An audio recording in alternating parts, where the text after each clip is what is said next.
Bismillahirrahmanirrahim. Assalamualaikum warahmatullahi wabarakatuh. Baik, hari ini kita akan belajar mengenai biosfer, di mana materi kali ini kita akan mempelajari mengenai faktor-faktor yang mempengaruhi persebaran flora fauna. Nah, biosfer sendiri secara etimologi, bio yaitu makhluk hidup dan sfer adalah lapisan. Sehingga biosfer adalah suatu lapisan kehidupan baik flora maupun fauna. Menurut Edward Seuss, ahli geologi di Austria pada tahun 1875, yang mengemukakan bahwa pengertian biosfer adalah suatu tempat permukaan bumi di mana kehidupan itu berdiam. Nah, geografi sendiri mengartikan biosfer sebagai suatu lapisan tempat tinggal makhluk hidup dan seluruh ruang hidup yang ditempati organisme tersebut. Nah, seperti gambar di samping. Di situ digambarkan bahwa biosfer itu merupakan sebuah lingkaran besar yang di dalamnya terdapat atmosfer, hidrosfer, ekosfer, dan juga litosfer, di mana semua hubungan itu dirangkum dalam sebuah biosfer. Jadi biosfer itu adalah sebuah interaksi antara makhluk hidup dengan lingkungan. Nah, kemudian dalam biosfer tentu kita akan mempelajari namanya bioma. Seperti gambar-gambar di sini, pertama ada gambar sabana, gurun, dan hutan gugur. Ini merupakan contoh dari bioma. Apa sih itu bioma? Bioma adalah ekosistem yang terbentuk karena perbedaan letak geografis dan astronomis, di mana di dalamnya terdapat interaksi antara makhluk hidup dengan lingkungannya. Bioma terdiri dari produsen, konsumen, dan pengurai atau decomposer, yang dimana terjadi siklus yang diawali oleh tumbuhan sebagai produsen tersebut. Nah, karakteristik bioma itu pun terdiri dari dalam bioma terbentuk interaksi unsur-unsur lingkungan di suatu daerah. Kemudian terdapat komunitas yang klimaks. Terus yang ketiga terdapat vegetasi utama yang mendominasi kawasan tersebut. Keempat, terbentuk karena adanya kumpulan ekosistem berbeda pada suatu iklim. Kelima, komunitas bersifat stabil. Keenam, setiap bioma memiliki bentuk kehidupan tumbuhan dan hewan yang berbeda. Yang terakhir, memiliki wilayah yang luas, itulah bioma. Jadi bioma ini pasti memiliki luas, terdapat komunitas yang klimaks, dan bioma ini dicirikan dengan adanya satu atau beberapa tumbuhan yang khas di daerah tersebut. Misalnya tadi ada stepa, ada sabana, yang khas di situ hanya padang rumput saja atau padang rumput yang diselimuti oleh semak belukar dan pepohonan. Oke, untuk itu maka bioma atau flora ini kita petakan dan akhirnya terdapatlah sebuah peta persebaran flora yang dimana kita klasifikasikan berdasarkan karakteristik bioma yang tadi yang disebutkan sebelumnya ya. Ada hutan hujan tropis yang dicirikan dengan warna hijau, contohnya di Indonesia, terus di Afrika bagian tengah sebagian ya, kemudian di benua Amerika bagian utara. Nah, hutan hujan tropis ini utamanya ada di daerah ekuator atau 0 derajat, di mana daerah ekuator ini memiliki suhu yang hangat dan juga curah hujan yang cukup tinggi. Kemudian ada sabana atau savana, ada gurun, ada juga padang rumput, ada hutan tundra. Nah, karakteristik ini beda-beda, tumbuhannya pun beda-beda, sehingga terbentuklah peta seperti ini.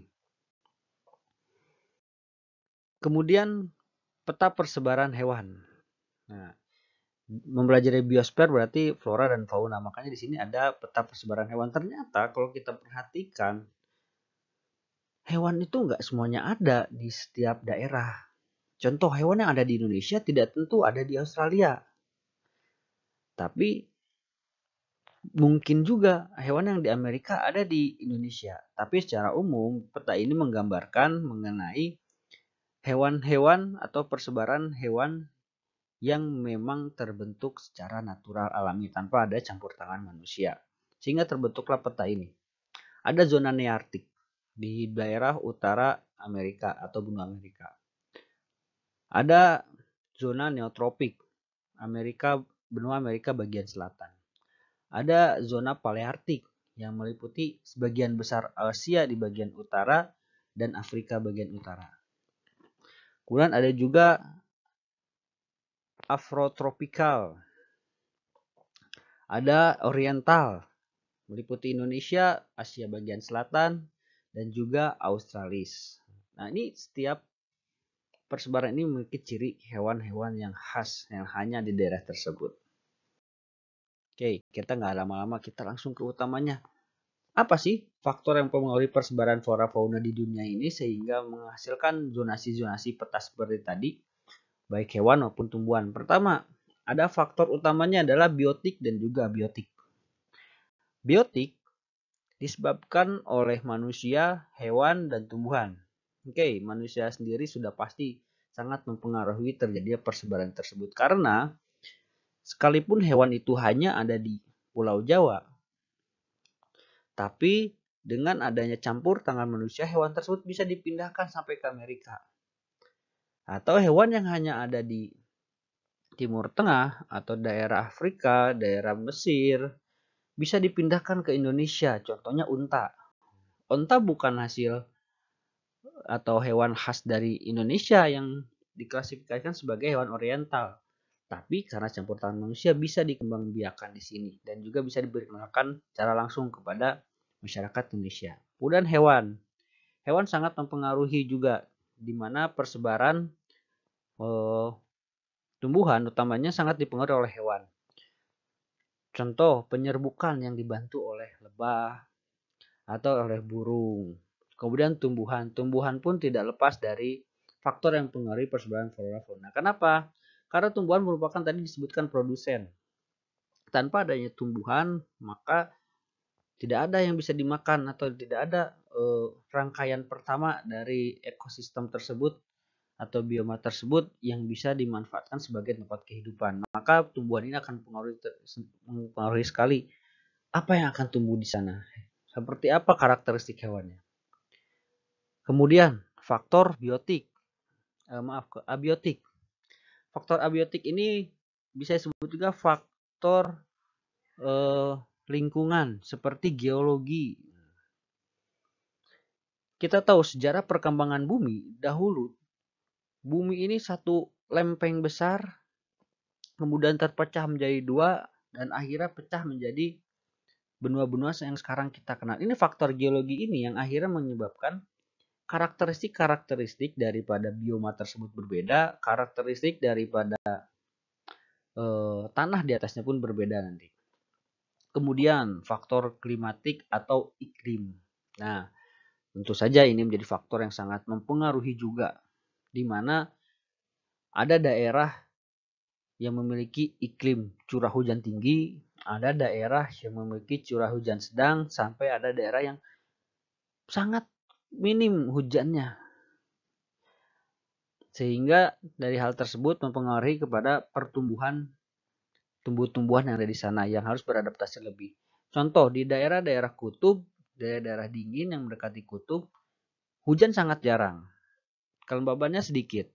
Mengakibatkan apa? Tumbuh-tumbuhan yang ada di sana bukan tumbuh-tumbuhan yang berbatang kuat atau bukan yang tinggi-tinggi, tapi yang lebih rendah. Seperti lumut. Nah, kemudian yang ketiga, faktor tanah atau edafik. Faktor tanah tentu sangat mempengaruhi ya. Karena tanah itu menjadi media tanam, media tumbuhnya tumbuhan, di mana tumbuhan itu akan tumbuh dari tanah. Apabila tanah itu semakin subur, maka semakin banyak varietas tanaman yang bisa tumbuh di atasnya. Tapi apabila tanah tersebut semakin tipis, semakin sedikit unsur haranya, unsur organismenya, maka semakin jarang hewan atau tumbuhan yang tumbuh di sana. Indonesia termasuk daerah yang memiliki tanah yang bagus, ditambah dengan iklim yang cukup mendukung, sehingga Indonesia memiliki jumlah tanaman yang paling lengkap dan paling banyak atau di hutan hujan tropis. Fisiografi, apa sih fisiografi? Fisiografi itu adalah bentukan muka bumi yang juga mempengaruhi seperti apa karakteristik hewannya. Kenapa hewan di Afrika ada yang berleher panjang, sedangkan di Indonesia tidak ada hewan berleher panjang seperti jerapah? Ya karena fisiografi di sana dan faktor tumbuhan di sana yang mempengaruhi kebutuhan mereka untuk hidup seperti itu, adaptasi dari hewan tersebut. Nah, inilah faktor-faktor yang mempengaruhi persebaran flora fauna di dunia. Maka dapat disimpulkan bahwa adanya flora fauna, adanya peta-peta persebaran flora fauna ini didasarkan pada hal-hal yang tadi dijelaskan. Nah, mungkin segitu yang bisa dijelaskan mengenai faktor yang mempengaruhi persebaran flora fauna. Sekurang lebihnya silahkan mencari lagi. Masih banyak sumber referensi yang bisa digunakan, masih banyak sumber-sumber yang bisa dijadikan tempat belajar. Dan nantikan video selanjutnya mengenai bioma dan juga persebaran fauna di Indonesia dan dunia. Sekian, terima kasih. Assalamualaikum warahmatullahi wabarakatuh.